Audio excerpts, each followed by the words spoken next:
As we get started, everyone should have a stack of note cards that they can use. If you are missing a stack of note cards, I think maybe the tables in the back, oh, we don't have them.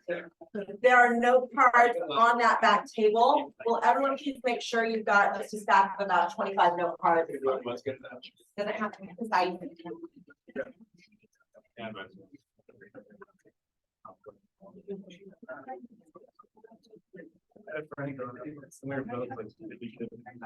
And in case I'm not the only one who's living in fear of melting in this room, we do have HVAC coming in to open up the air conditioning. It will be a meat blocker in here when they get here. So that will be a happy change for me. But if there's somebody who tends to run colder, maybe have your jacket or blanket handy because it will get cold once they do that.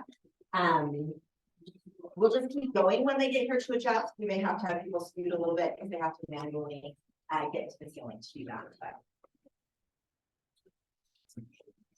the slides from Bill's presentation were emailed out to all of you or are being emailed out to all of you during lunch. So you should have those in your inbox and maybe check afterwards just to make sure you've got them. If you found content and value in that.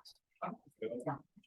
It's so much of what it takes to win in this market and in this industry is the reframing that you're talking about, and then being clear about what skills it is that you're building. All right, I think everyone in a second.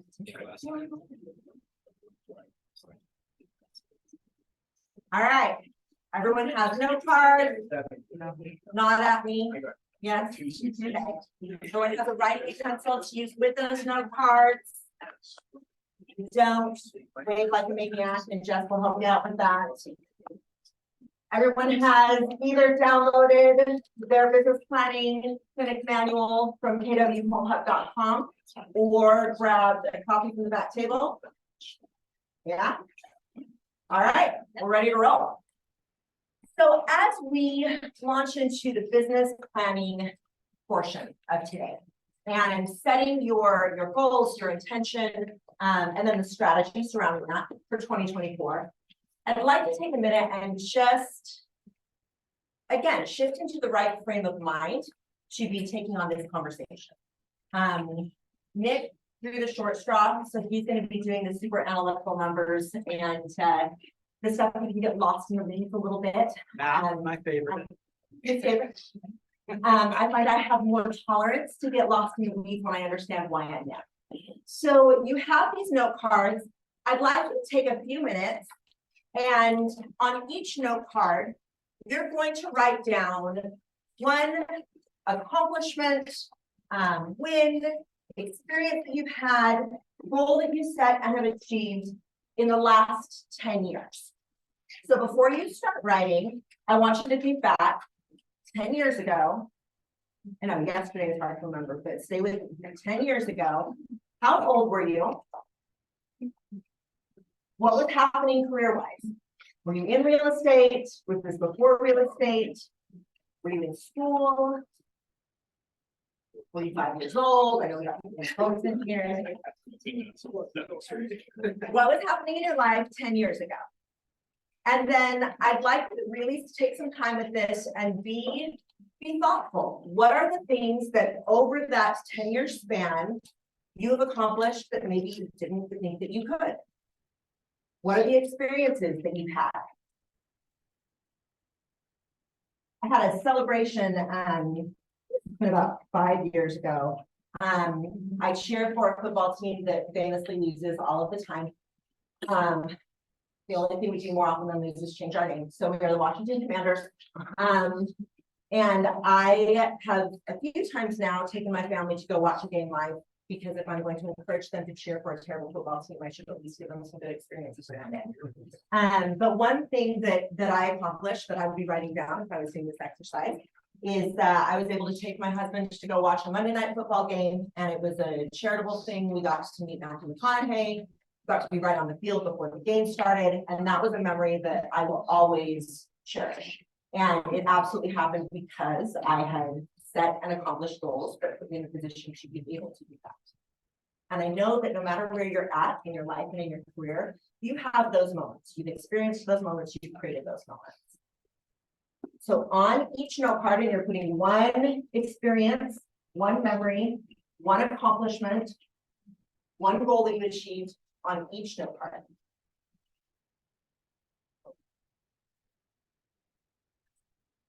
And if you mess that up, that's okay. Got a bunch of note cards, just pick it. Wait, one thing. One on each note card. So this would be taking the hubby to Monday Night Football and watching the game. Next note card could be putting my daughter through the college of her choice and being able to live into the confidence that her education would not be dictated by what she could afford or where she could get a scholarship.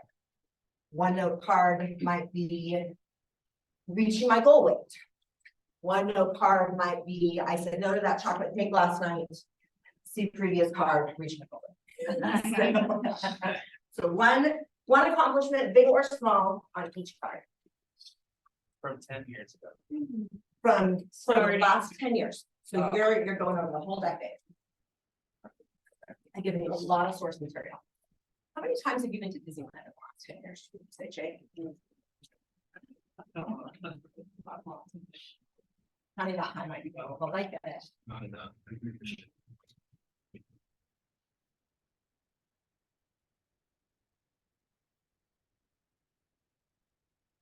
Goals you have achieved for yourself.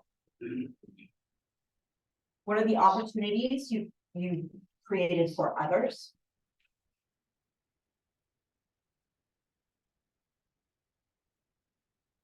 What are some of the limitations that you've overcome?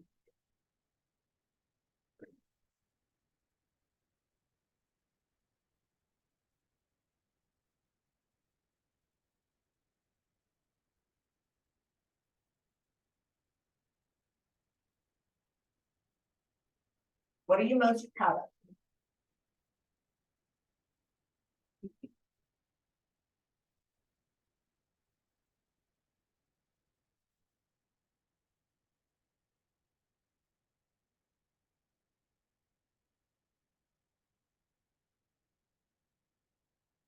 What are the things that you're doing now that would have been impossible 10 years ago? Because of the place you were in life, or your physical condition, or your financial condition?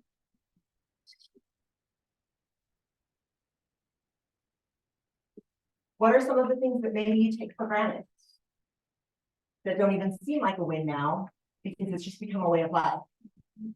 But if you could have told yourself 10 years ago that that would be a way of life, 10 years ago, you would have been super stoked.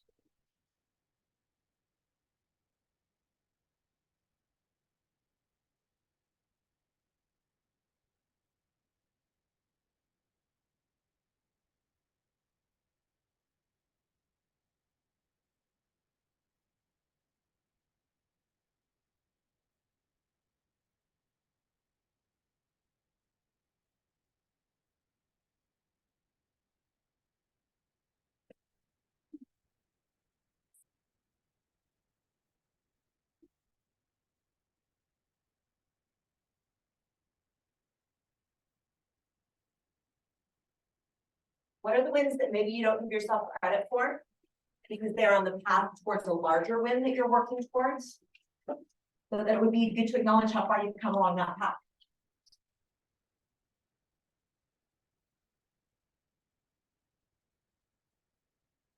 For any of our newly licensed agents in the room, passing that test could better be one of the things that you write on the card.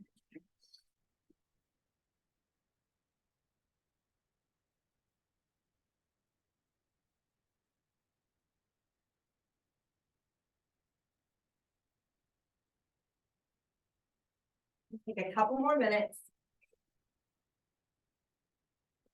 Really want you to dig deep and take moments to just acknowledge all of the things that you have accomplished. And we have plenty more index cards, but you've been an overachiever in the last 10 years. Don't worry about it, got you covered.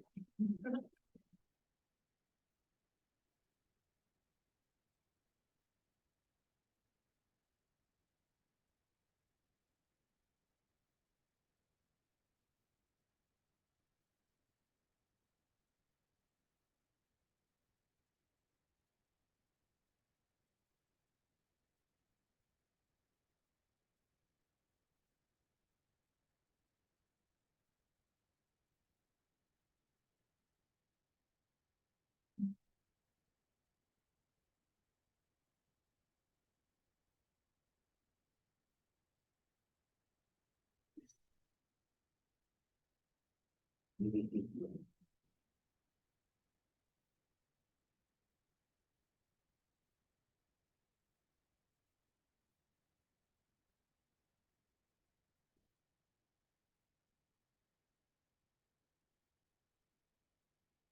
your first home? Help someone else buy their first home? Bought your first investment property? Earned your license in 2 states?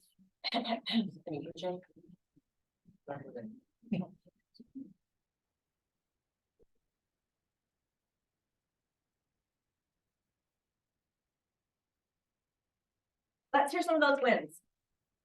What have we got?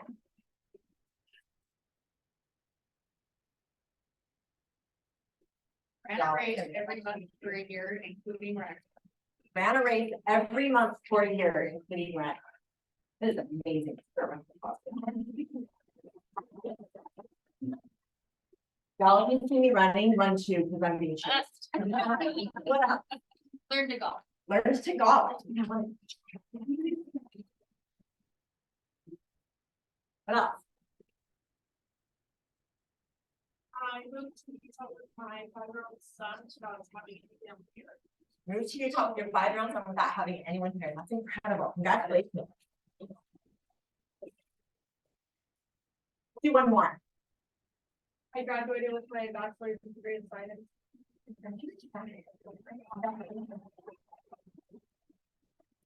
Well, it's been a pretty good decade to this room. So now, my question to you is, what would it take for this next decade to be your best yet? So I want you to take a moment to get really clear on what I'm asking with that. So let's say from January 1st, 2024 until January 1st, 2034, you're not right? Yeah. What would it take for that to be the very best decade you have had yet? What would you need to accomplish in that time? Who would you need to have become in that time? What experiences would you need to have? What opportunities would you need to provide? What would your income need to be? Where would your health need to be? And I'd like you to really play along with me here. Think about, how old will you be 10 years from now? I'm a huge, I saw the energy in the room. You know, it'd be all of our needs is a little bit weaker. How old will you be if you have kids? How old will your kids be? Your parents? How old will your parents be? I'm a huge fan of urgency, and inevitably there are things that if you do not do what it takes to accomplish it in this decade, you'll never have the opportunity to. So what needs to happen so that 10 years from now, we're sitting in this room, the air conditioner is hopefully running, and you say, this was my best decade yet. And I'm so excited about the next decade because I'm on a roll now, but I couldn't have asked for anything more. This is beyond my wildest dreams. And I'd like you to take more note cards, and again, one thing on each note card. What would need to happen in this next decade for you to be able to see that?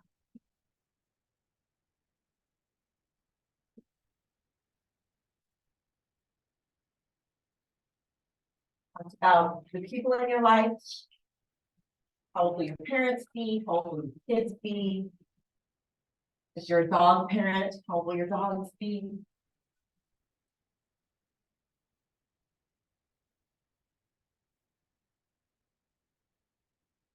Where do you need to be living? How do you need to be living?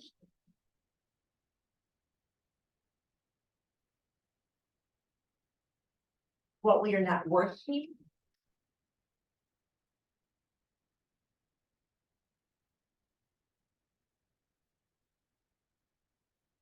What investments will you have made?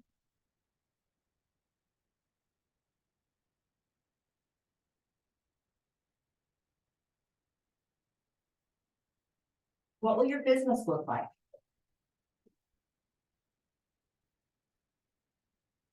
What will your real estate business look like?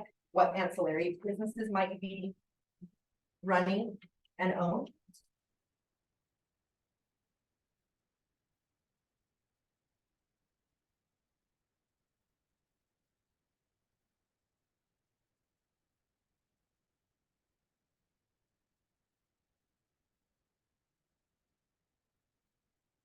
Who will you be doing that with and for?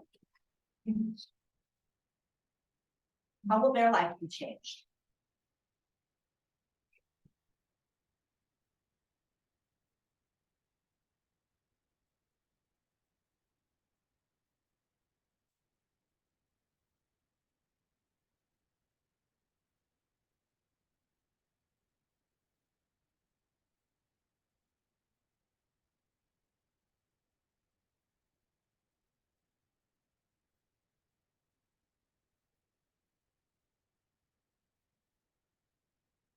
What are the wins that others will notice? That they would share about you in a highlight reel? What are the wins that maybe only you would even know about?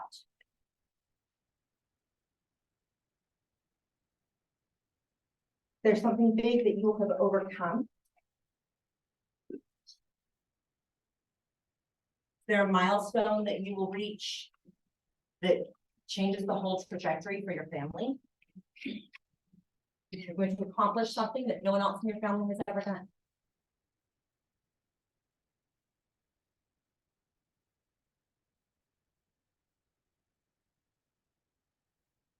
What would you need to accomplish that sitting in your chair right now, you're afraid you don't know how to do?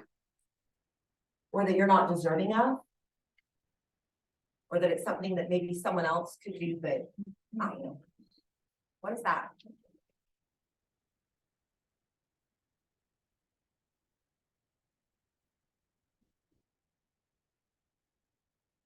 Love for you to be sure that you have some help goals on those cards. I'm thinking a lot about longevity. I guess that's how health has shifted for me. That tells you how old I am and what decade I'm going into.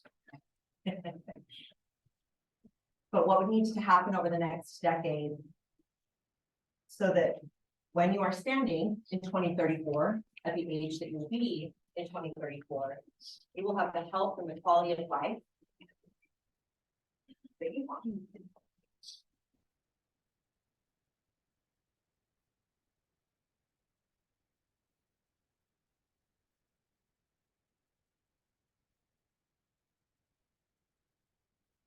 Now I want you to write on a card that goal that's been nagging at you at the back of your mind that you didn't write down because it seemed like it was too big, or it seemed like it was silly, or it seemed like it wasn't attainable.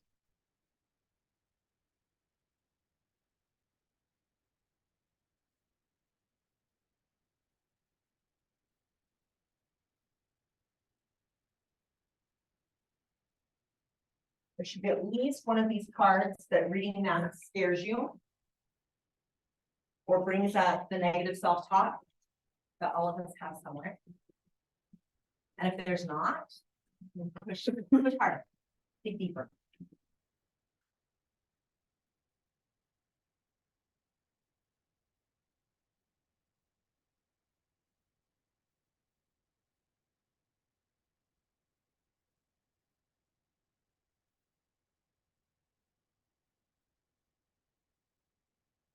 Minutes to wrap those up.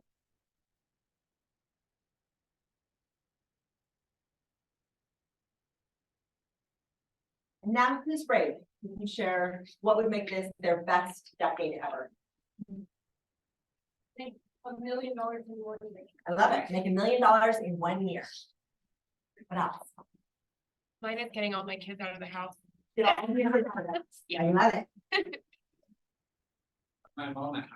Buy your mom a house. Fantastic. So are we talking about like about 10 years? Anywhere in that 10 years.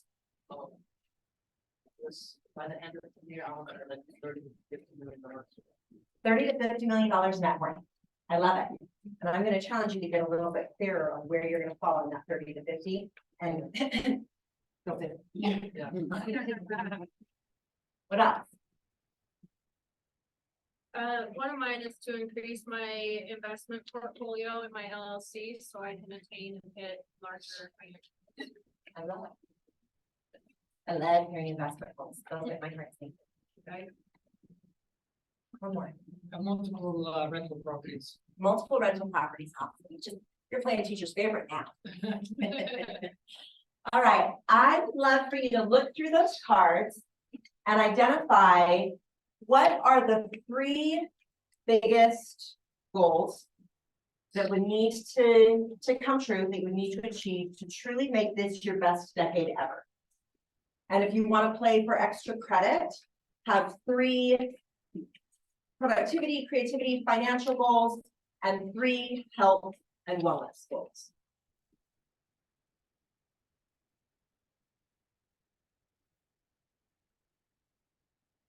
And when you have those selected, you can go to the page that looks like this in your workbook, your best decade ever.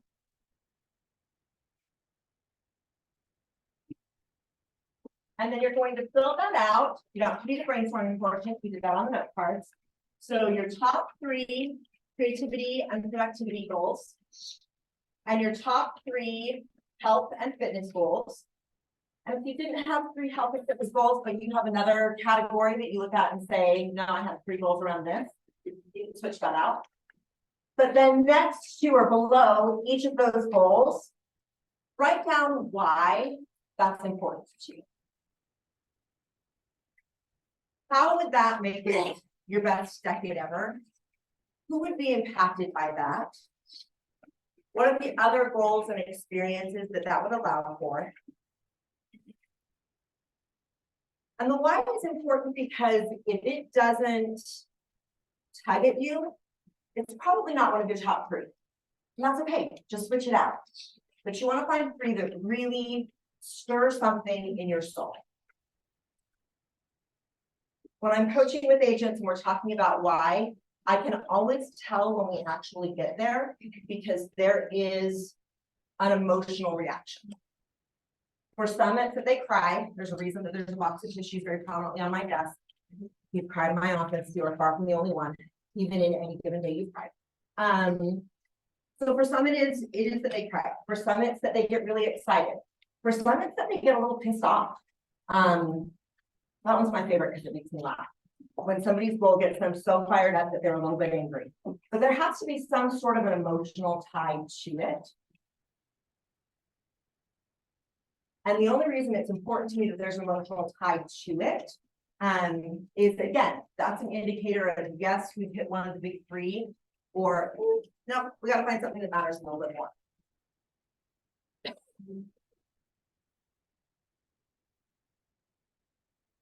How would the people that you love be affected by you reaching this goal? And conversely, how would the people you love be affected if you didn't achieve this goal?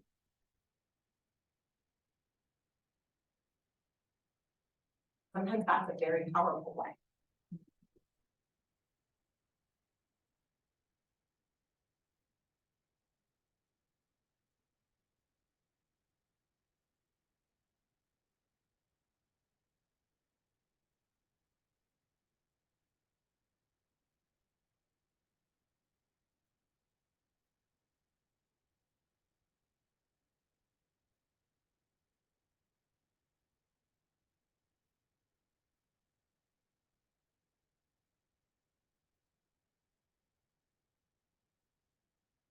We have a few more minutes to get these down.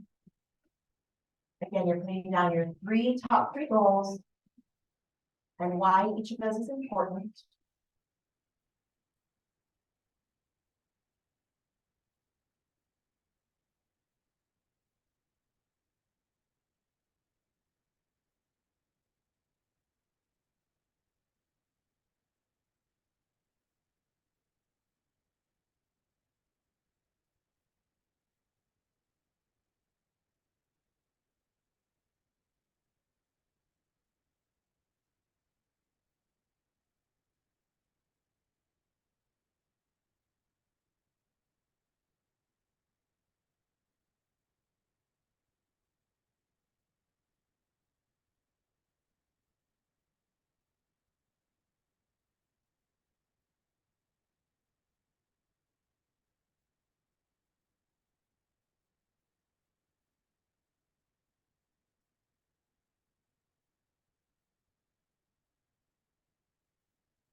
them say as they were doing this exercise that we'll talk about your big goals cooking. And they don't push you, they pull you. They pull you into the life that you deserve. They pull you into your future self. They pull you into the experiences and the opportunities that are available to you. And I love that slight reframe. So what will accomplishing these three things pull you into?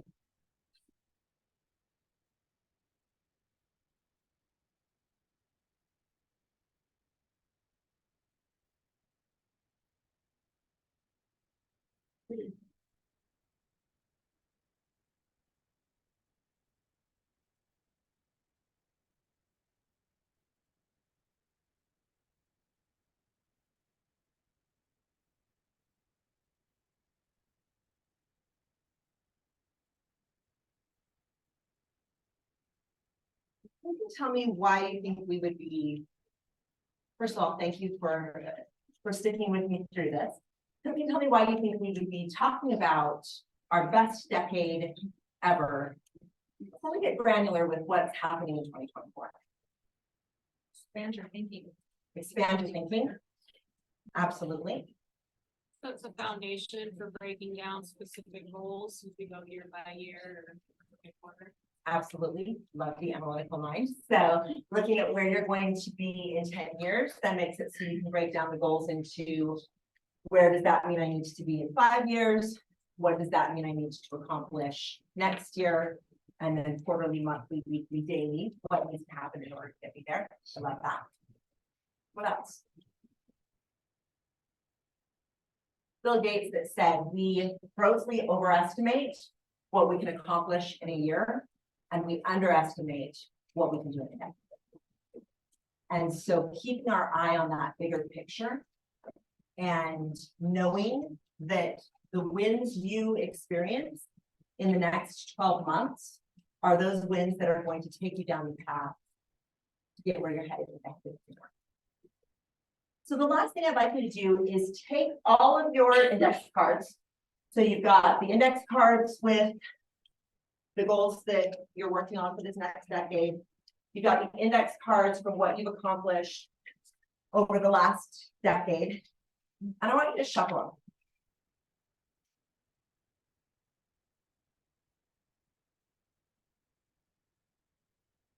This is nice when I'm live and all I'm doing. I'm seeing it. You're doing it.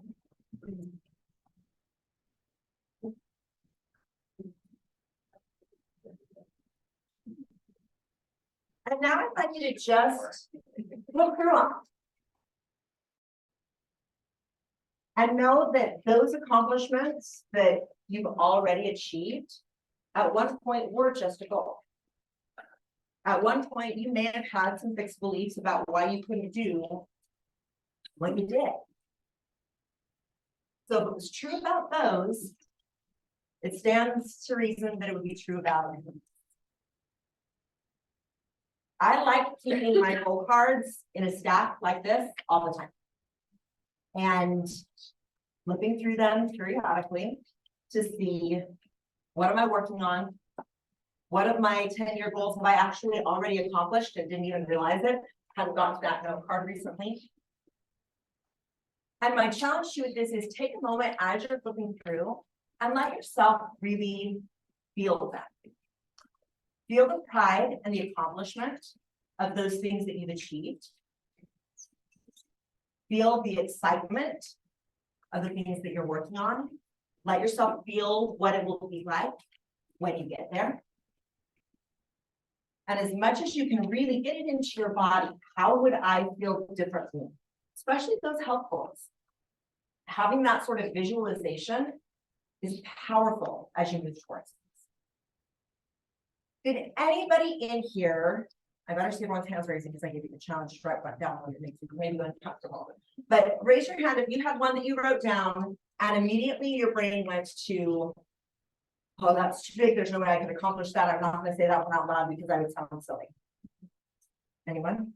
Okay. Wait until I see all hands because if not, I'm going to make you write down more. All right.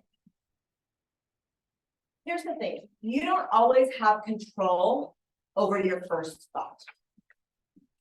That initial feeling of fear or discomfort or negative self-talk that's become ingrained, you don't always have control over it. You do have control over what comes next. You have control over that second thought. So when you feel that first thought of, no, that's not for me, choose carefully what you choose to think next. The voices in our heads are very powerful, and they're not real. They're just us. I'll show you. Everybody, close your eyes. Now, inside your head, I want you to scream as loudly as you can, hello. On 3, ready? 1, 2, 3, just inside your head. Hello. No, just inside your head, just inside your head. Sorry. You're all right. As loud as I can. It's just out loud. Yeah. That's how powerful her inside voice is. Sorry. All right, everyone screamed it inside their head. And other than the one that got screamed out loud, did anyone hear anyone else's? Did our eardrums blow out from the powerful hello that was reverberating through this room? No, because it was just you. And you chose to tell yourself to yell hello inside your head, right? And you heard it however you told yourself to hear it. That means you can tell yourself to hear something different. So again, when that first thought creeps in, and if you're doing this right, there will be a point in the clinic today that it shows up. That you write down a goal, that something gets put on your GPS, then immediately, somewhere in your head, there's a voice that starts telling you why that's not doable. Yell hello at it, and then tell it to say something. All right, and with that, I think we're going to have air, which is good for the numbers. And Nick, ready to take us through the economic model? Yes, ma'am. Thank you. Let's go. And thank you. Just so that you know kind of what to expect, there are 4 models that we use for business planning. And when you go through the manual that's online and is the full manual, because we only printed some of the sheets, you'll see all of them. So you've got the economic model, you've got the lead generation model, budget, and organization. All are critical components. Today, we are going to be focused on the economic model, which is the fun numbers Nick's about to go through, so that you know your numbers. And then we'll be going through the lead generation model, which Terry's going to go through. And that will be the basis of your GPS, which is going to be your business plan for 2024. I encourage you to go through and work on the budget and organizational models on your own with small groups or with productivity coaches or your team leader. And then we will have a follow-up clinic in each of the offices on Tuesday. So a week from today, during team meeting, we will be doing the 411, which is the weekly tracking for the business plan that we put together today. Awesome. All right, take it away, Nick. Thank you. Awesome. Thanks so much, Robin. It is so important for us to get an idea of where we're going, where we want to go. And now we're going to break down how we're going to get there. So let's do it. You can hear me okay? Yeah? Yeah. Okay. It's flashing red, but I think it's good. So, okay. So we're going to talk about, find the clicker. Oh, awesome. Thank you. All right. We're going to loop back to a couple of these things here.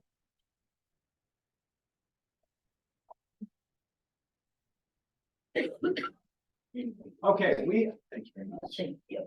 Okay, we're going to start by talking about the economic model. How many of you have seen this? Who knows the economic model? It's such a fun one. Awesome. Love it. Okay, the economic model is producing how do we, what's the plan going to be? What does this need to look like? So if you, I assume you've read the MREA. If you have not, this now would be the time that you need to go ahead and do that. But we're going to be talking about exactly what needs to happen to make sure you can get where you need to go. A couple quick things about the economic model. So we've got a few benefits.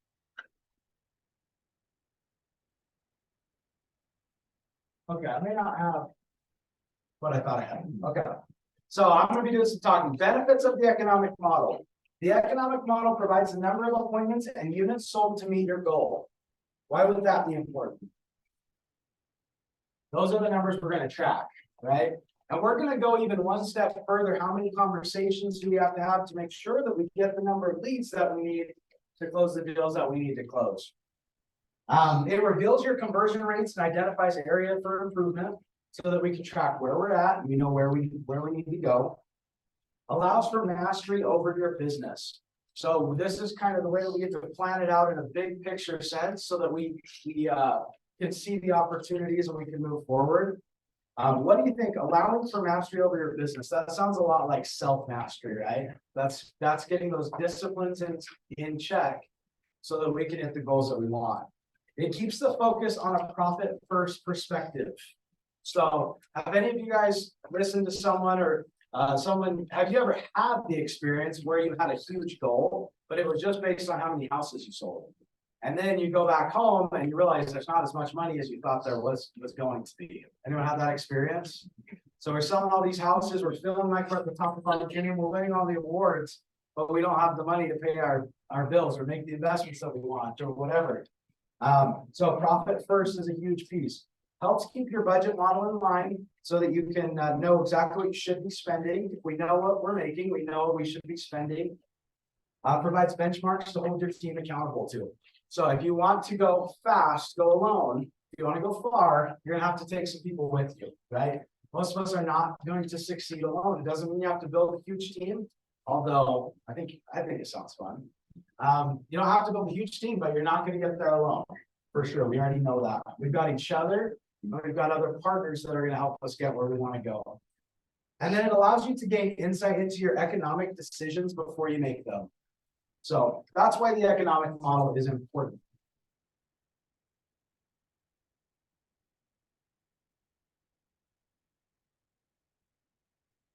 Okay, one thing really quick.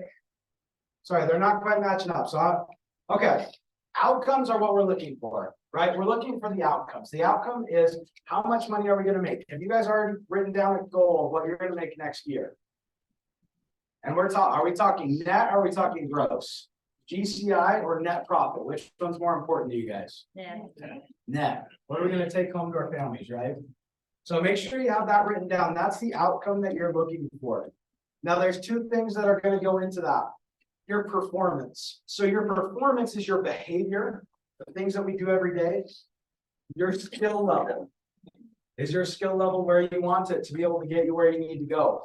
Your ability. We all have some natural ability and some where we can affect our ability, right? We can make changes to make ourselves more powerful in different areas. And then your resources. So what leads do you have? What appointments do you have? What talent do you have? Which systems and tools are you using? That's the performance. So we need to make sure that we're performing at a high level. And then there's also the other side, that's investment. The investment that you're going to make is going to be in time. It's going to be in money. So your expenses, the different things you're going to invest into your business. The most important one right now is going to be time, right? We get to invest our time into our business, and we can also throw some money at it. We can look at things that are sweat equity, like stuff that we do ourselves, and also check equity when we're buying, we're paying to collect additional leads. So performance plus investment equals your outcome. We've got to make sure that your performance is where it needs to be, that your investment level is at the level it needs to be able to reach your outcome. All right, there's a couple different elements of the economic model. So we're gonna get real clear on this. These are two different ways of looking at the same thing. I'm going to skip the first one because it's not what Gary Keller says we should focus on.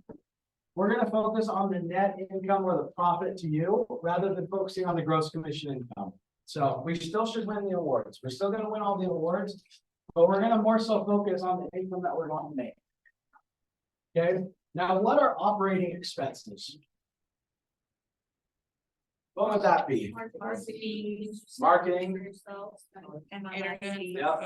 Signs, advertising, all that stuff. So we're going to have some operating expenses, right? Probably some admin, some, support staff, anything like that. That should take up about 30% of your, about 30% of your gross commission income is going to go to operating expenses. Those are fixed expenses usually. Those are things that you're going to have to pay for every time. Now, what would a cost of sale be? Splits, great one. What else?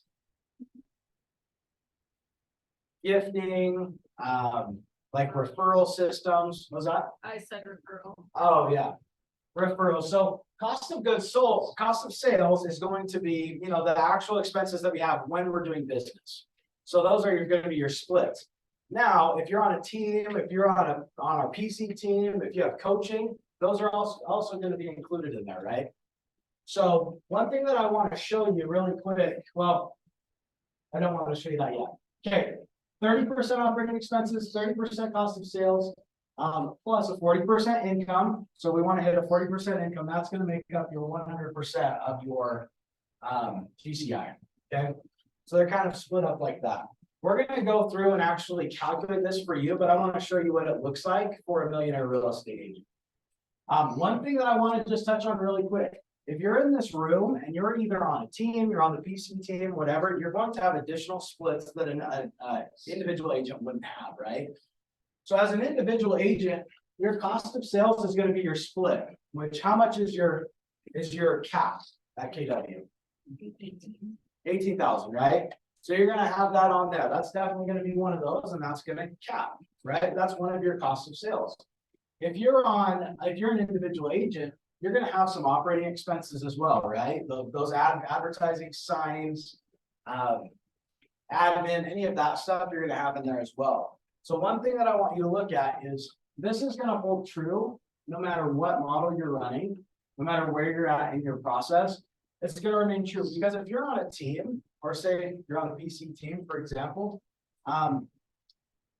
we're going to kind of combine these because you're probably going to have you're going to have less expenses, right? If you're on a team, a lot of times they're paying for leads, they're paying for staff, they're paying for those kind of things for you.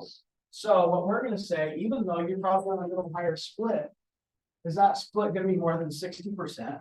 Probably not. So we can still fit in the model wherever you're at in the process. Does that make sense? Okay, good. That makes sense to you. Makes total sense. Okay. Can we take a quick break so that we can get some air going? Totally. So, he's gonna need to bring the ladder in, so if this row can just take your things, I think he's gonna make these tables, but he promised me less than 5 minutes, and then we'll have air. Just gotta be able to access this box right here. All right, so We're taking a little break. we got 5 minutes. Okay, 5-minute break, grab a drink, hit the restroom, and we'll get back to it.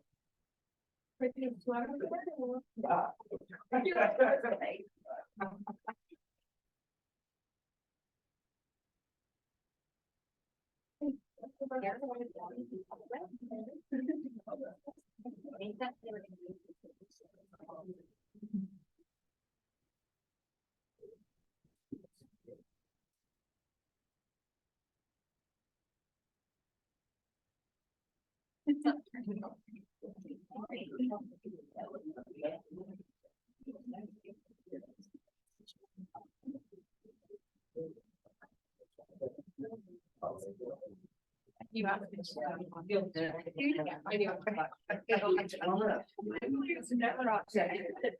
Every time I'm here, I'm like. Yeah, all the way to. I didn't really like that now the 80s, like. For sure. I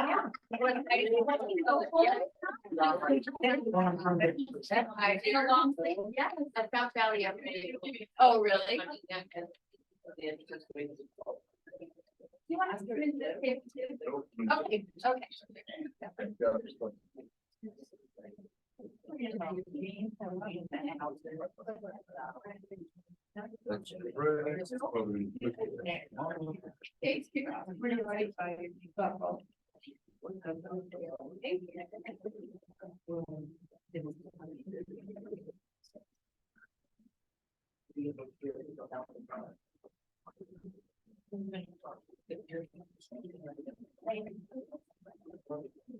Actually.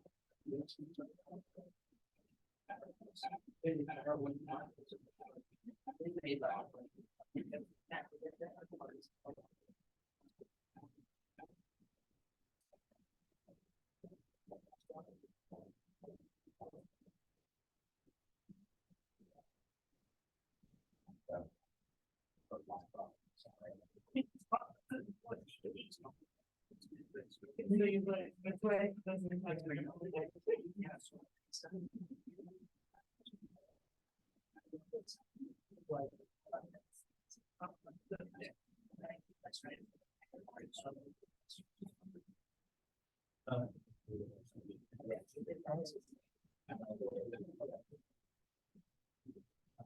Some questions get her.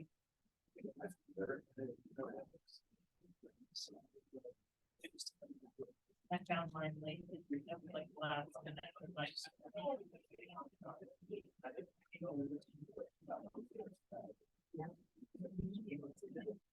Yeah, that was nice. Yeah.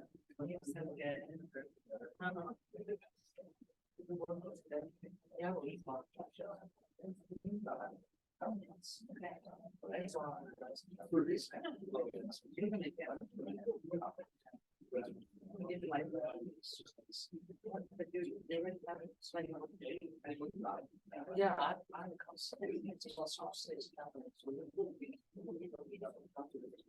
Yeah, what do you call that?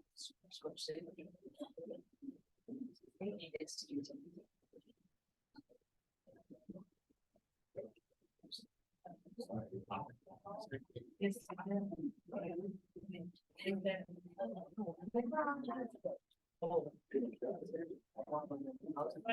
High school.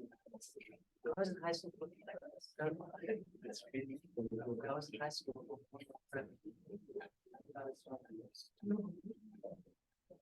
That's great.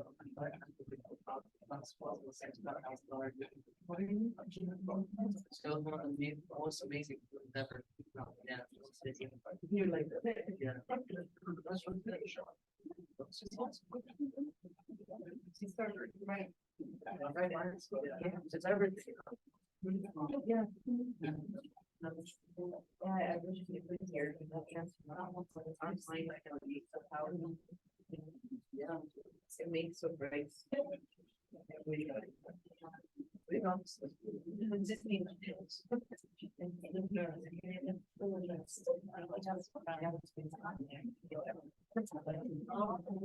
think the things you always think.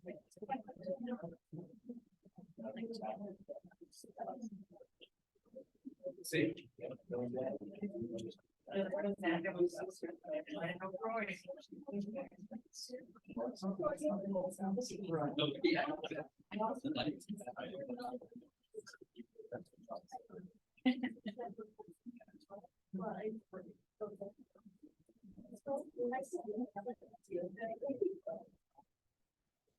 I love what you're in. Like pretty deep, like thank you.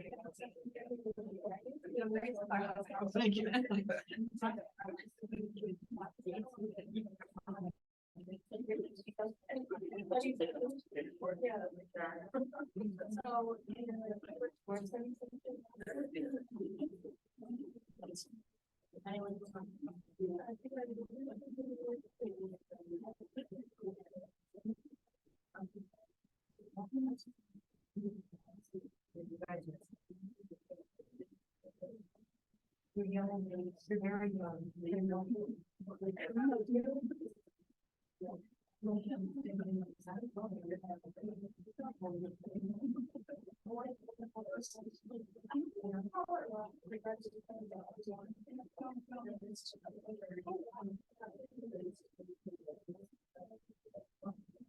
Oh, maybe because that's the skills, strategy, standards. Yeah. Strategies, it's process that systems. That is exactly, there we go, what I needed. All right, we're gonna get going. New kind of Scott. Thank you. Like literally. Hi, everyone. I was like, I just wrote down the call rating today.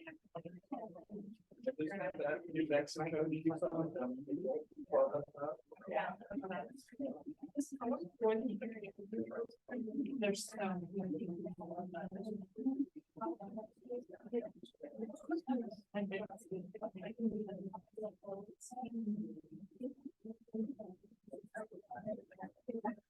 Oh, really? Then more in there? Okay, everyone ready? Yes. Let's do Let's do it. We got cold air on the way. We're gonna be golden. So. I know. Frozen. You had this one gave me a lighter this morning. Yeah. I do that every time we come here. Okay, No, it's fine. I'm like Yes. comfortable right now. I'm not too much, but only once a I'm not year. pretty right. Yeah, never know. Make sure. Okay, all right, everyone with me.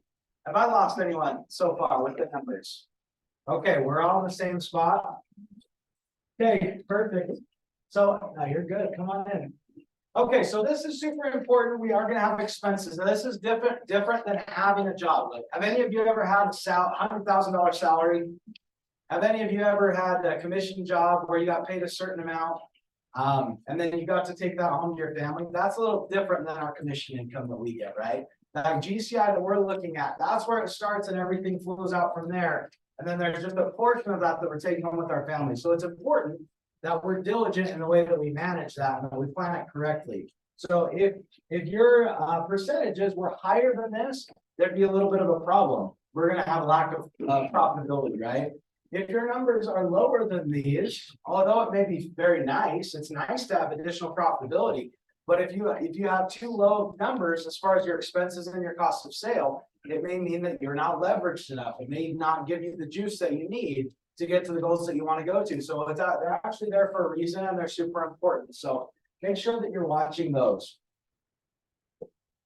Okay.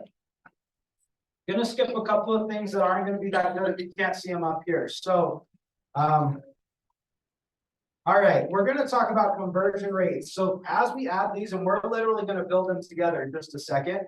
As we talk about conversion rates, we're gonna use a 70% conversion rate, okay? And this is mostly just straight out of MREA, one little tweak. We're tweaking in a more conservative direction, so I don't think Gary would have any problem with that. If you tweak the other way, we might have some issues. So what we're looking at is the amount of leads that you generate are going to turn into appointments, right? And that number, we're going to go off of 40, a multiplier of 40. So you talk to 40 people to get one appointment, okay? Now exactly which lead generation method you're using, that's going to be tweaked a little bit. But through a lot of us here in leadership, we chatted about it, say, hey, for an agent, you talk to 40 people, you should be able to book one appointment, right? When we look at seller appointments or buyer appointments, we're going to calculate that as a 70% conversion rate. So 7 out of 10 appointments we go on, we're going to get that listing. Now, if you know your own numbers, that's totally fine to fill them in. But if you use these are your these are kind of the ones that Gary gives us as the basic baseline for your percentages. If you're better than this, you can update it. If you're not quite hitting these numbers, we may bring it down a little bit. But if you don't know, use 70%. It's going to be a super safe number for you. So we go at 70% of the seller appointments that we go on, we're going to actually take as a listing. One thing that I think is kind of interesting is that seller listings, we normally have higher conversion rates on sellers than we do with buyers, which is so funny to me. Sometimes listings come off as the more difficult or the more skill-based, and I think they are. But sellers, I think, are looking for a great agent that could be on their team. They're very picky about that. Buyers, sometimes they go with a certain agent because they're in love with the house that they listed or something like that, right? So it's just a little, it's pretty interesting. But as you focus on listings, you may have a higher conversion rate. I also feel it's a lot to do with the fact that sellers typically were the first agent they meet. So if we Totally. could be first in, our conversion goes up. Totally.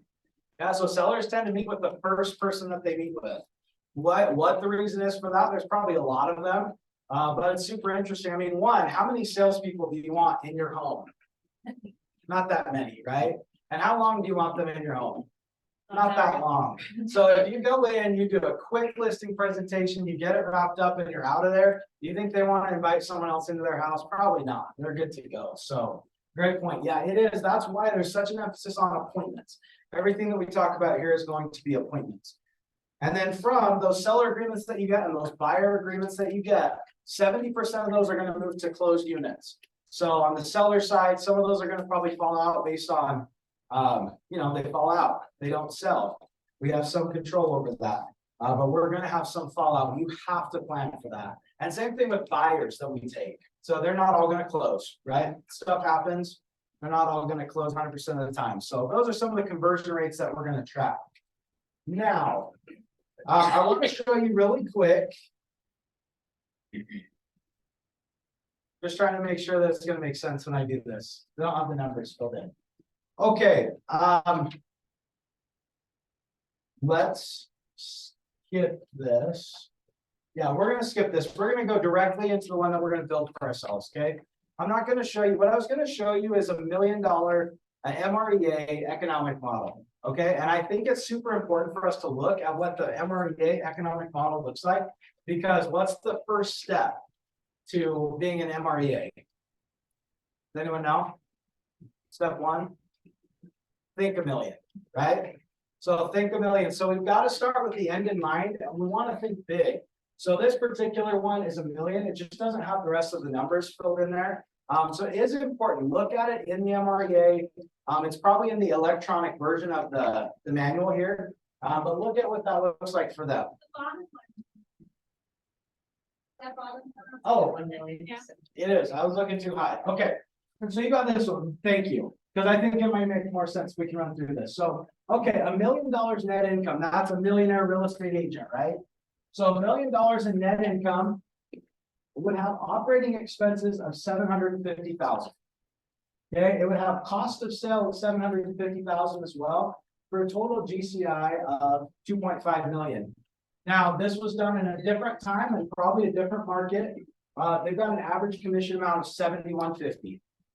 Okay, do we think ours is higher or lower than that? Higher, please. Right? Yes, inflation. So then it gives you the total units sold, total number of units that need to be sold. And then if you look down below, it's splitting it into two different sides. So this is basing it on a 50-50 split, which is a pretty safe split. So if you say, okay, 50% of those 350 listings are going to be buyers, 50% are going to be sellers. So we have to close 175 of each. Then we use the 70% conversion rate. That gives us 250 buyer and seller listings that we need each. Okay. And then we break it down from there. Out of those that we actually take, 70% are going to sell. You'll notice on this one, it says 75% on the seller side are going to sell. On the numbers that I calculated, I just went with 70. If you're super confident, want to change that, you can. I changed them all to 70, so it was a little simpler. Okay. And then what you're going to get is your total number of seller appointments that you need. So this is saying you need 333 seller appointments to get you need 333 seller appointments to be able to get 250 signed, to be able to get 175 closed. Everyone tracking with that?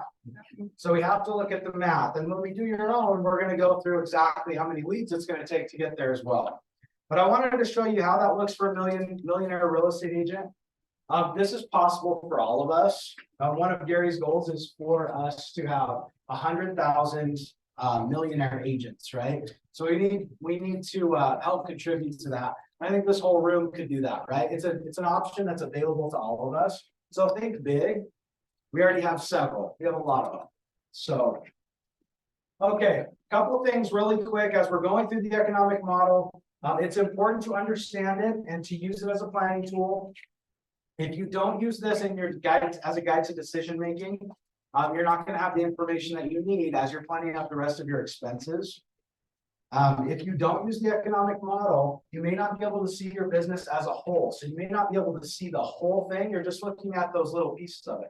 You ever feel like you're just working too much in your business and not enough on your business? So it's important. That's why this is so important. You need to know and improve your conversion rates. So again, we're going to base them on a baseline, and then you can adjust them as you go, and hopefully they'll get better as you move forward. Make sure to hold yourself accountable to your goals. Make sure that you know how much lead generation is required to secure the appointments that you need. And then use this to create your other models, because the other MRA models are going to be based on this. If we know where we're going, how we're getting there, then those other models will help make sure we have the leverage that we need. We've got our budget in line, and we've got the lead generation to produce that number of leads. Okay, here we go. So you have the blank economic model in your book or on your computer. So it should look like this. I mean, it'll look a whole lot like this. It says it has a number 10 on the top of it, I believe, the big number 10. Let's see. I'll see if I can get some sort of page number. Oh, yeah. 13. Yes, is that the one? Yeah. Yeah. Okay, so it looks like, yeah, it's in the last few, maybe fourth. Actually, the two, the big two. I don't have those. But if you're in the.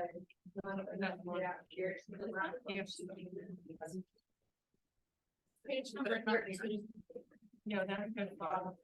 Oh, If it matches, there's. yes, yes. Okay, so it's in the back. So I had a few packets, so that was my bad. Okay. So you've got your blank one. It says pro forma at the top. Is that right? Yeah. It's all the same one. Okay. So pro forma is, I don't know the word. It's probably Latin or something. I don't know. Someone probably knows. But that's basically, okay, what's the plan? How are we going to make this happen? So what I want you to do is fill this in. Net income. What's your net income goal for 2024? What's the goal now? Think big. Think big. This is the amount you're going to be taking home to your family. So go ahead and write that down.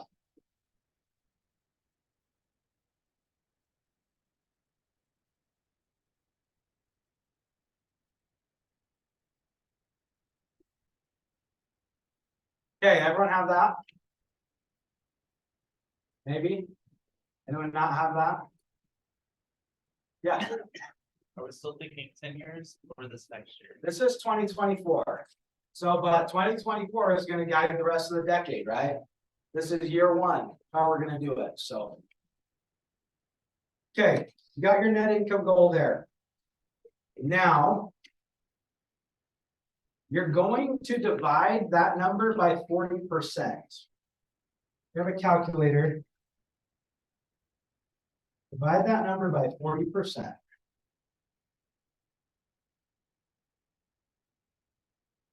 That's going to be your GCI. So the fourth line down says total GCI. Put in that number there. I'm going to tell you, so I'm going to base it, I'm basing it on 100,000 income. What do you guys want your income to be? Does anyone mind sharing? 200, love it. What's your income going to be next year? Anyone want to share? I said 100 too. 100, Yeah. awesome. Love it. What else? By net. 750, I love it. Awesome, totally believe that. Okay, so you got your net income there, you got your total GCI below. Make sure you divide by 40% to be able to get that GCI. Everyone caught up to that. So you just have two spots filled in. Okay, in the middle, if you take that total GCI and multiply it by 30%, that's going to get you your operating expense and your cost of sale.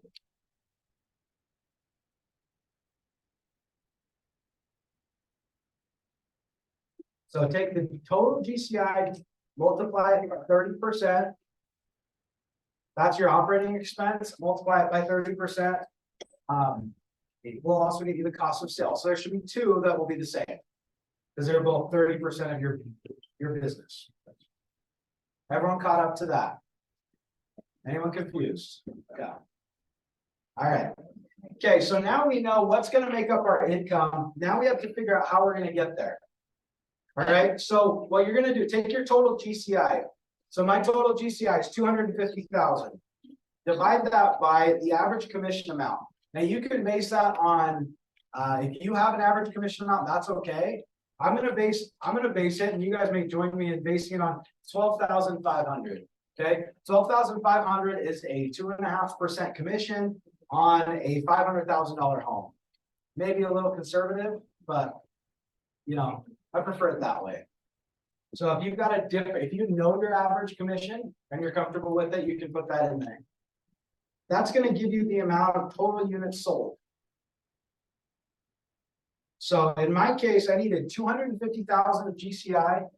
Dividing that by 12,500 as an average commission gave me 20 total units. Okay, everyone still good? All right. Okay, so then we're gonna split those. So 50-50 is kind of the typical split between buyer and seller sides. So just split those in half and put half on each side. If you've got a different mix, if you're just a buyer's agent, and I don't mean just a buyer's agent like that. If you are primarily a buyer's agent, just put them on the buyer's side. That's okay. So that should tell you exactly how many total seller listings and total buyer listings that you need.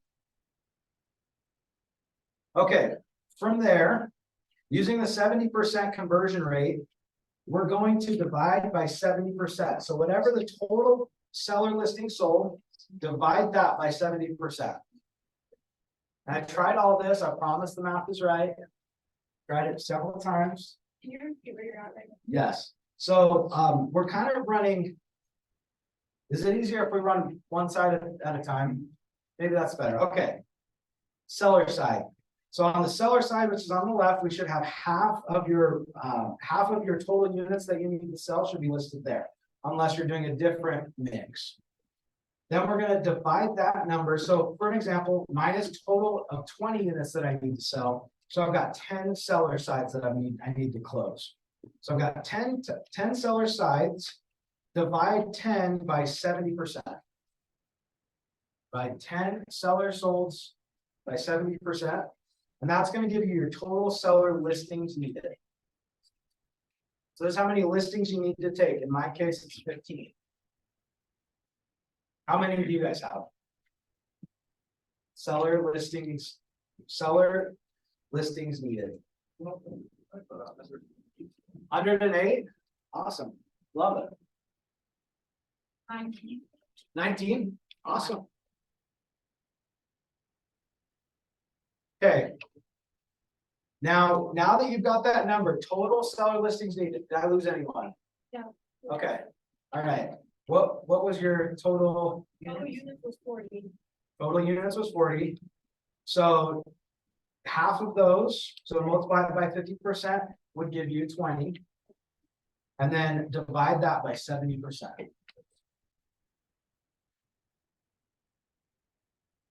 Good. Okay. And then from there, so in my case, I've got 50 total seller listings needed. I'm going to divide that by 70% again to get my appointment conversion rate. So that's how many appointments are going to actually sign. Divide by 70%.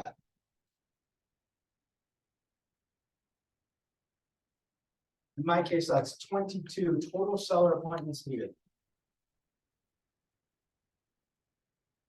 Oh, one thing I was going to add. If you get an uneven number, which more than likely a lot of these they won't be round numbers, right? So like for my total seller listings needed, I got 14.28. What are we going to do with those numbers? We're going to round them up, right? Always. So that'll come in handy in a second. So you're going to want to always round up.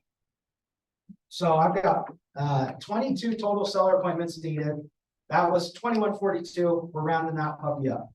Okay, now let's do this. If I need 22 seller appointments needed, figure out how many you need, how many seller appointments that you need. Then I want you to divide that by 12. That's going to give you your monthly seller appointments needed. That's not exactly on the page. There's kind of a box there. But I want you to take your total seller appointments needed, divide that by 12. That's going to tell you your monthly amount of appointments needed. Mine's 2 a month.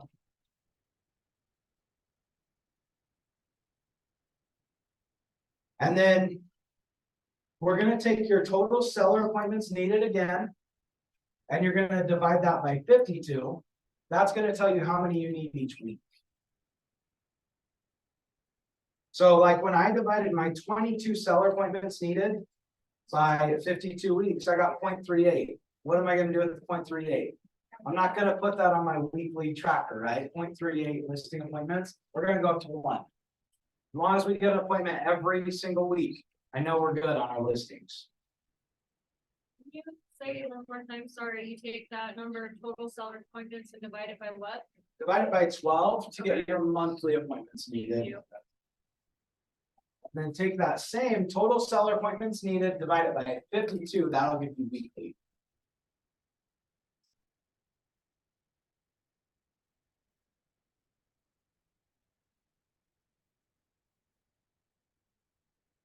Okay, who's not with me? Did I lose anyone?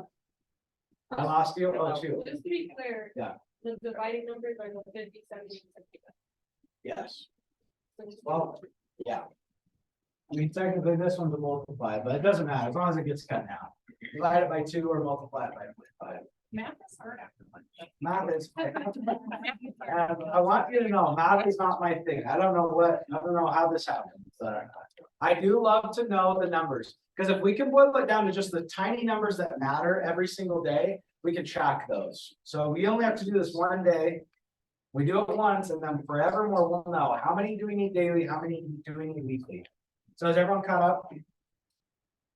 Okay, awesome. Now, once you have your weekly amount, how many appointments do you need weekly for sellers? 1. 1. Love it. Is that doable? Are you excited about your goal and the profit that you're going to get at the end of the day? Yeah. Love it. Heck yeah. That's all life needed to increase the goal. Just so it's really Yeah, I think Robin caught on to that a little bit. So. Yeah, make sure this is something that you're excited about. And it's not to say one seller appointment. Do not get me wrong. What I'm saying and what Robin's saying is not that one seller appointment a week is bad.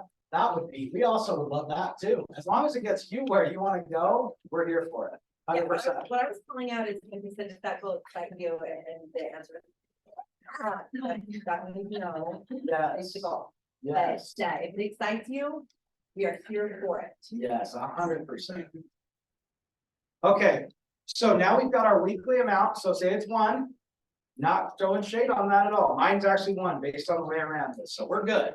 We're all good. But whatever that weekly amount of appointments is, we're going to multiply that by 40. So 40 is going to be the multiplier we're going to use to say how many contacts do you need to get that 1 appointment. How do you guys feel about 40 contacts to 1 appointment?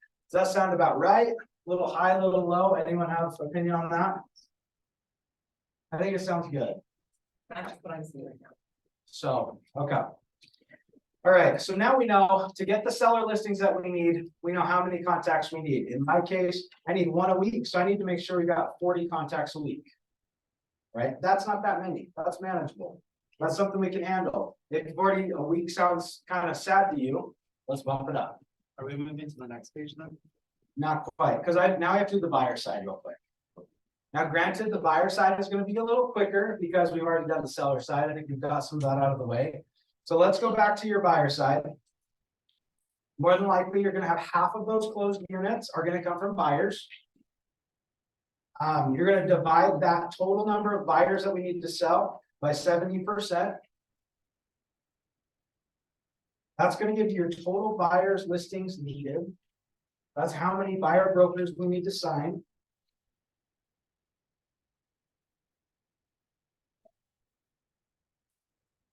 They should be a bunch of same numbers. Yeah.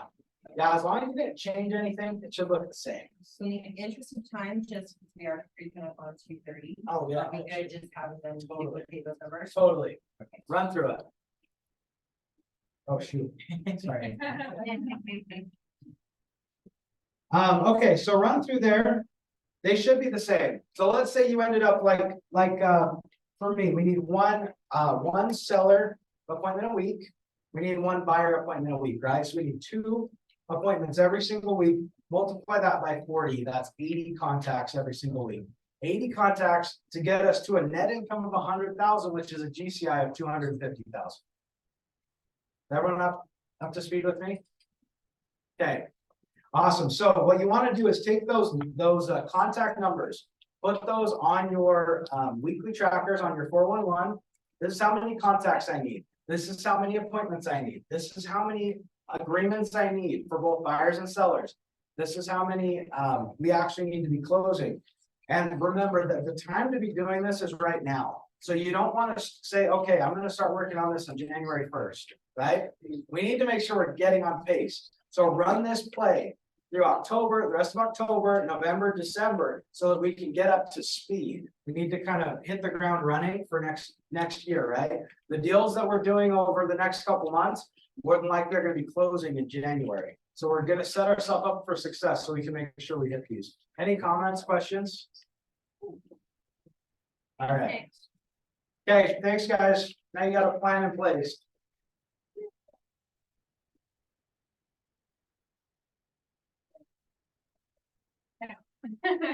What's the very most important model in the book?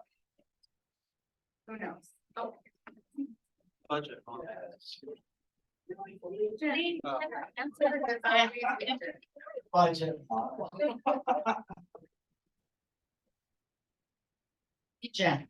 So I'm Terry, for those of you that don't know me. So we're gonna talk pretty quick between the AC and the lunch and all of that. We are a little bit behind.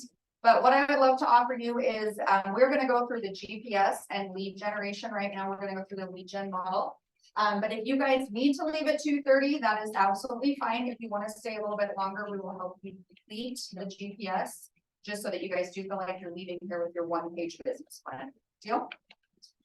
Okay, so. Okay, so I'm gonna go back to.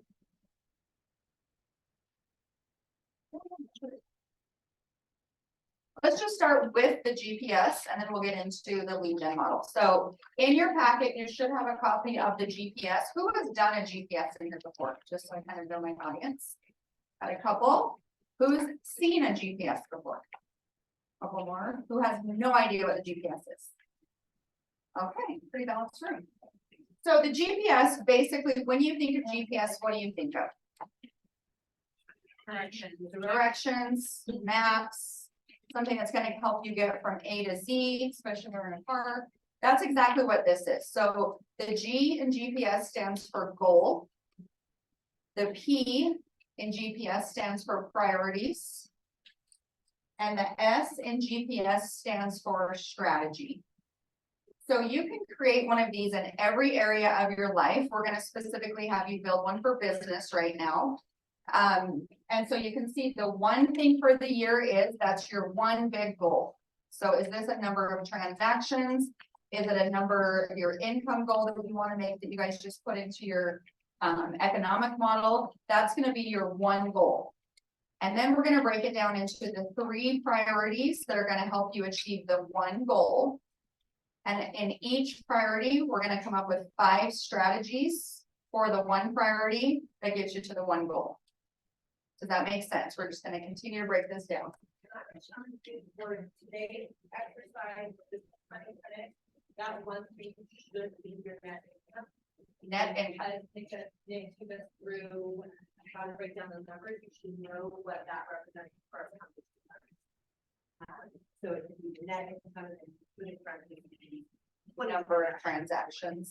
Yeah, so net income, number of transactions, you guys should be at that point. So going through what Bill had talked about. One of the steps to the 7 steps to 7 figures was that they only have 3 to 4 major strategies on building their business. So I really want you guys to think about what are 3 to 4 and specifically get down to 3 priorities for the GPS of how you can build your business. So if you look right here, the sources, most sources are going to come from one source of business. Most of your business will come from one source. So 41% of your business is going to come from one source. So for me specifically, that's my database. So if you kind of think about your sphere of influence or your database, that could be one of your biggest producing lead sources. And then think of your other 2 sources. So it could be, you know, maybe social media is a big way that you pick up business. What's another source where you guys are getting good business, good traction in your business? Farming. Farming could be a really good one. So I want you to come up with on this page, I'm sorry, I don't know the page number. I see people flipping through, so if you find the page number, let me know. But come up with your top 3 to 4 lead sources. And those are just some ideas, and I think we do have different packets than what is up here. On the computer, it's 16. On the computer, it's 16. The packet. In the packet, it's what? 4.5. 4.5. Okay, what I was gonna show you.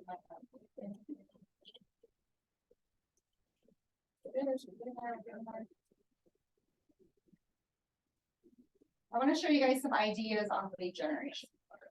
It's not in there. Okay, so in one of your big packets, so maybe the one online, it's going to show you the difference between prospecting and marketing. Can anybody tell me what the difference is? Prospecting and marketing, what's the difference? Marketing is passive, I heard that, yes. What were you gonna say? Both together, like marketing a lot. Marketing and prospecting. Prospecting is conversations. Prospecting is conversations, absolutely. I think Nick put it earlier, we have sweat equity versus check equity. I think that's a really good way to look at your lead generation in terms of marketing and prospecting. Marketing is going to cost a little bit more money. You're gonna be paying for things, where prospecting is more like your calling, your cold calling, your farming, your door knocking, all of that. So think of that as you are picking your top 3 sources for lead generation. So the one page I wanted you guys to see, which is probably in your bigger packet, that is on the Home Hub, is just different ideas of prospecting versus marketing, and then what's considered both. So I'll run through this really quickly. So prospecting is phone or face-to-face. So think for sale by owners, expired listings, circle prospecting, neighborhoods, community outreach, charities, volunteer work, key relationships, corporations, businesses, bankers, third party, teaching, speaking opportunities, door-to-door canvassing. Text messaging is considered, as long as it's two-way, is considered prospecting. Ideas of marketing could be more like your SEO, your pay-per-click, TV, radio, your personal vehicles, social media, magazines, billboards, things like that. So you can see you're going to be spending money on those things. Things that are considered both would be the farming, because you could be door knocking, and then you're also going to be, sending out maybe some postcards, dropping off gifts. That's going to be considered prospecting and marketing. Networking, your sphere of influence, client appreciation events, that's a big one. Referral networks, advertising networks, different things like that. So that's kind of where it crosses over. So out of those ideas, give me 2 or 3 ideas that you guys are going to run with on your 4 sources. Anybody come up with some ideas? What are What was that? 4 sources are going to be? Yes. So mine are SOI, social media, marketing, SOI, social media, and farming. and something. Who is talking? Why can't I see this talking? Oh my gosh, hi. It's so funny. I could hear over here, but I couldn't see you. Yes, those are awesome. So going back to your GPS. So after you have some of these ideas, I want you to go back to your GPS. I wish this was like Alexa. Go back to GPS. GPS, so this is going to be, those will be your 3 priorities, right? So social media, SOI, and farming. Now, if you're okay to share, how can we break those down into strategies? So what are some strategies you could do with your social media? I'm sorry, I don't know your name. Michelle. What could you do with your strategies? I'd like to do more videos. I do post content, not videos, so I do more videos. More videos. Okay, how many videos are you going to do? That Do you have like a let's say 1 week. 1 per week? Okay. And we take 2 weeks off a year, at least. As realtors, we like to take more than 2 weeks, but we're gonna go with 2 weeks. So that means for your priority, or excuse me, your strategy and your social media priority, you need to make 50 videos in the next year. Right? So in your priority 2, in your SOI, what is something you could do for your SOI? That's going to be a strategy. I have to be better at my, I'm very bad. I do my risk campaigns, but I'm very bad. Quarterly calls. Okay, so that could definitely be a strategy. And you had another strategy in there. So your 36 touch strategy, that would absolutely be a strategy in there. So making sure that you are talking to the people in your SOI or your database at least 3 times a month. That is your 36 touch strategy. We also have tools in Command that are built out for you to be able to do this strategically. Give us a strategy for farming. So I do postcards, 8 months a year, and then this newsletter comes 1 quarter newsletter, and 2 postcards. That is amazing. That's awesome. Okay, so in her farming strategy, she's gonna have quarterly newsletters. And then you've got 2 postcards per month. Postcards so, like, 1 month postcard, 1 month postcard, 1 month postcard. Okay, so the postcard mailers is also a strategy. So can you see where we're going with this based on your 3 priorities of creating the strategy within the priority? Are you guys feeling that? Are you getting that? Are you creating your GPS as we speak? We want you to walk out of here with some form of an action plan.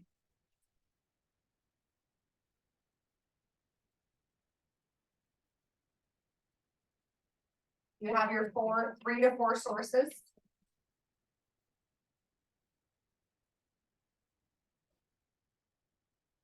Okay, so then when it comes to just some other ideas, when it comes to the lead generation model, things that we know, and I'm sure that you've heard this, but if you haven't, you definitely want to remember this. So your touch campaigns. So how many people are using their database as their major form of business? One of their strategies, so a good amount of you. Okay. So we want to do the 19 to connect.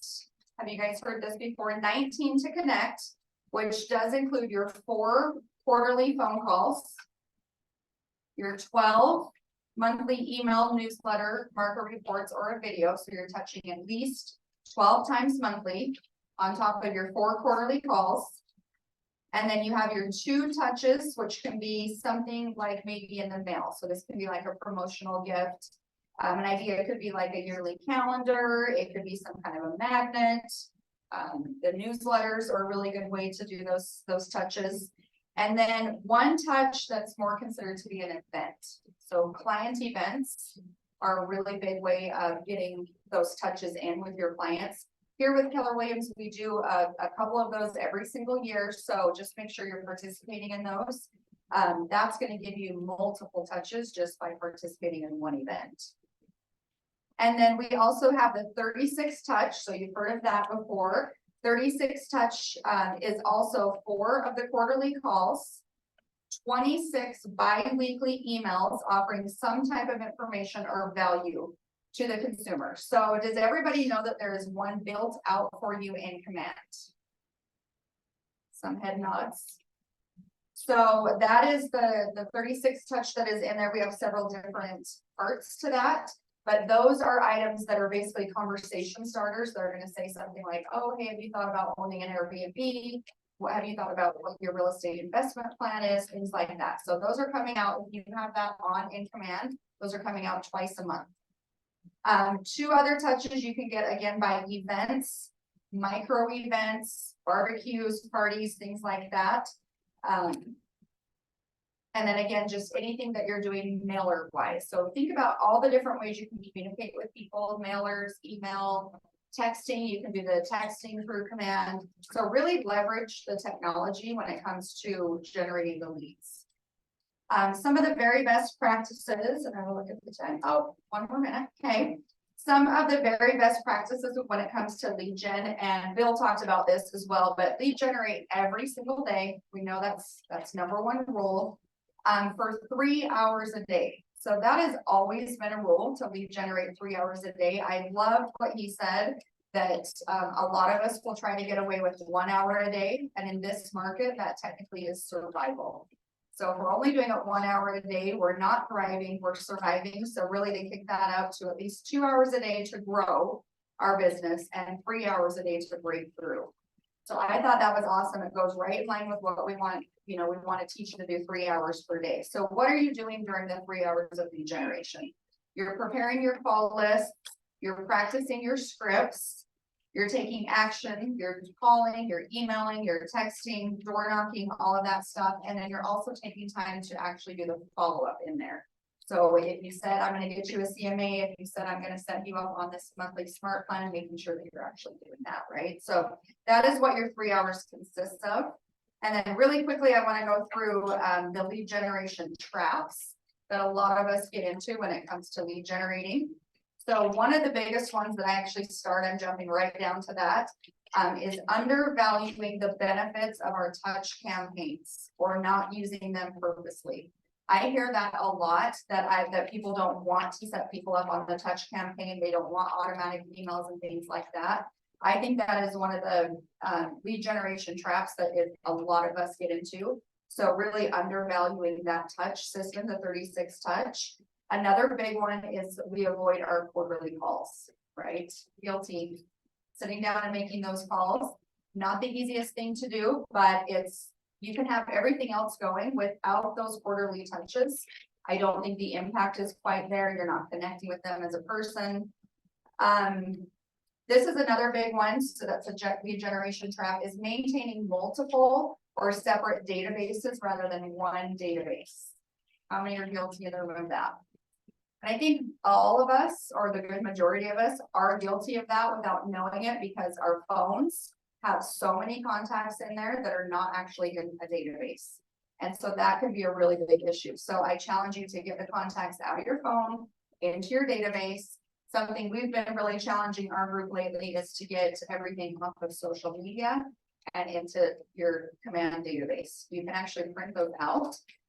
You can go into Facebook and you can print a whole entire list of your friends, cross-reference it with command, and you'll be adding probably hundreds, if not thousands of people, depending on how active you are on social media. So that to me is maintaining multiple databases. And the other one is really just not entering all leads into your database. So the very first section of the lead generation model really explains what lead generation is, the difference between a lead and a contact. So I think we get a little bit confused on that. We don't put the contacts in the database because we think that they're not actually looking to buy or sell. So that's another trap you can get into, is just not entering all leads, all contacts into a database. So a few things to avoid there.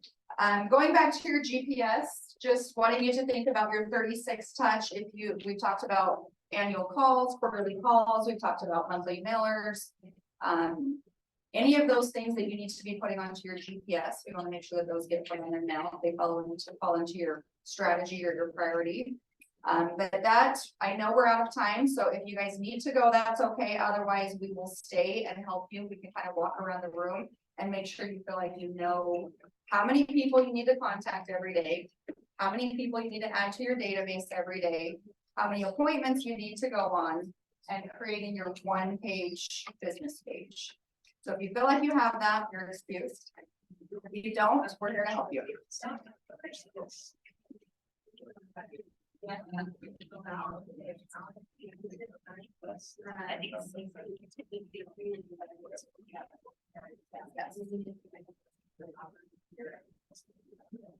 Yes, thank you for coming today, you guys. I know it's a long day and it's almost 3 o'clock, but thank you so much for being here. Have a great day.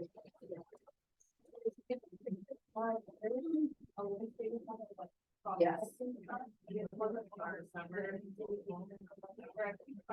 On the.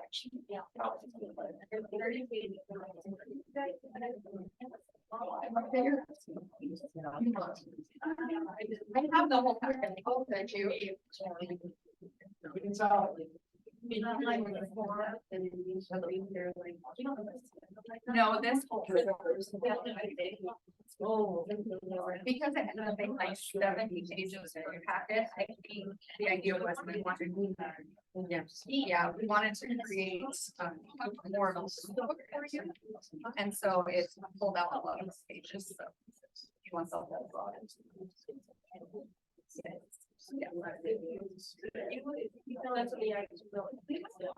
Okay. You might like it before it's. That's my time.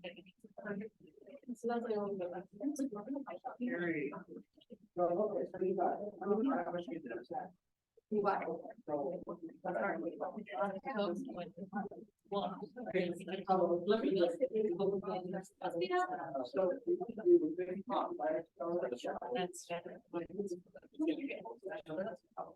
And I was just. Right.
And then I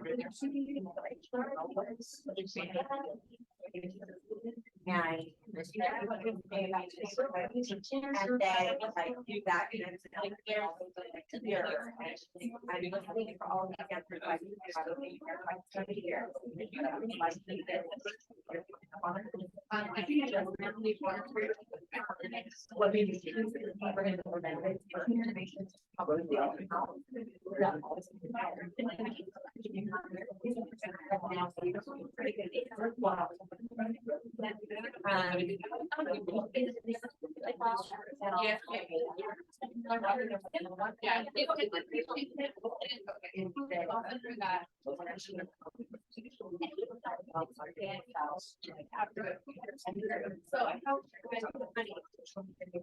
So I think that And I love that so much.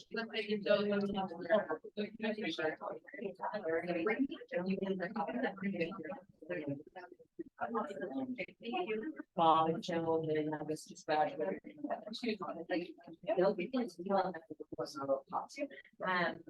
But then if they're not, that person still comes down and whatever they say. What they say.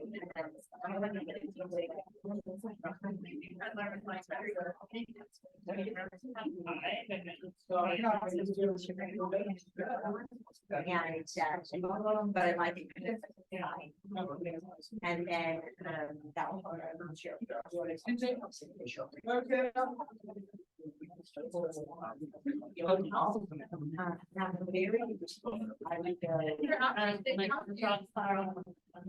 It wasn't me. No, it's her. Oh. Or, yeah, it's like.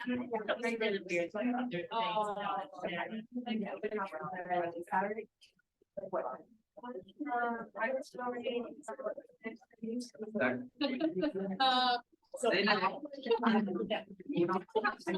It'll bounce.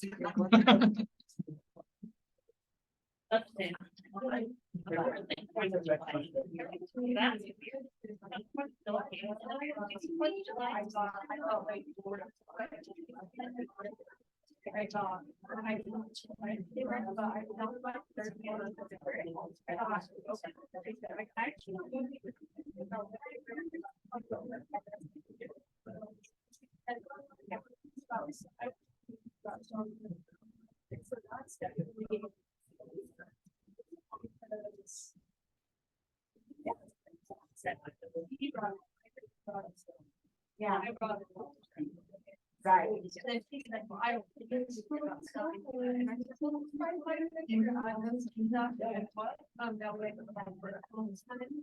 Great, yeah.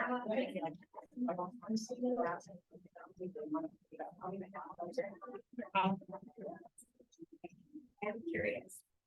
When do you think you can help them? You can help them by 10, and then they'll do something else. I have to read that conversation. I'm not ready to tell it now. Right now, it's supposed to be there. So, and then that just means you know, oh, you're your youngest circle. No.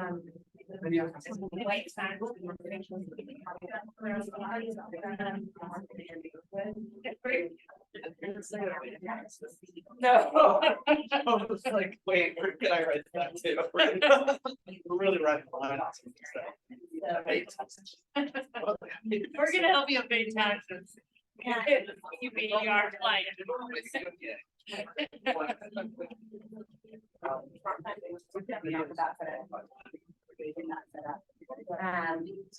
Yeah, my favorite follow-up. Well, I think that's just, maybe you were good. All the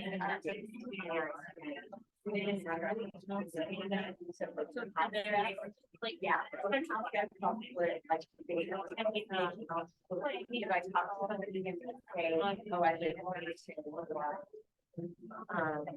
You know, one line sugar, whatever.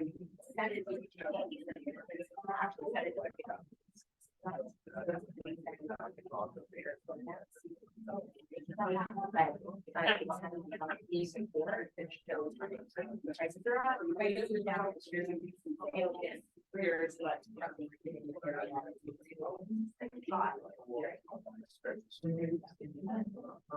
want to set up more than this. Years, figure out some like.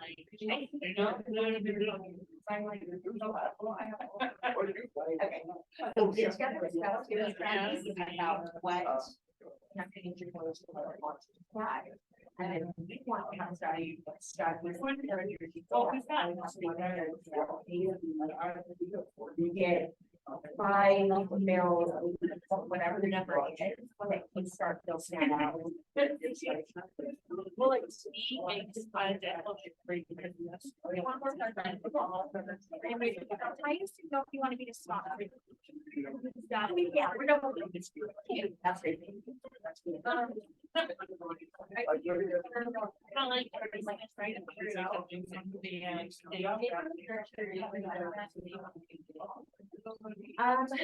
Yes, and. Like, oh, that's not. Yeah.